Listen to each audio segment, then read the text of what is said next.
បរមត្ថធម៌4គឺចិត្ត89ឬ121ចេតសិក52រូប28និព្វានចិត្ត89ដួងឬ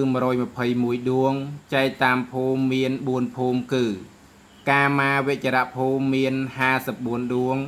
រូបាវចរភូមិមាន15ដួងអរូបាវចរភូមិមាន12ដួងលោកុត្តរភូមិមាន8ឬ40ដួងកាមាវចរភូមិមាន54ដួងចែកជា3គឺអកុសលចិត្ត12ដួងអហេតុកចិត្ត18ដួងកាមាវចរសោភនចិត្ត24ដួងអកុសលចិត្ត12ដួងចែកជា3គឺលោភៈមូលចិត្ត8ដួងទោសៈមូលចិត្ត2ដួងមោហៈមូលចិត្ត2ដួង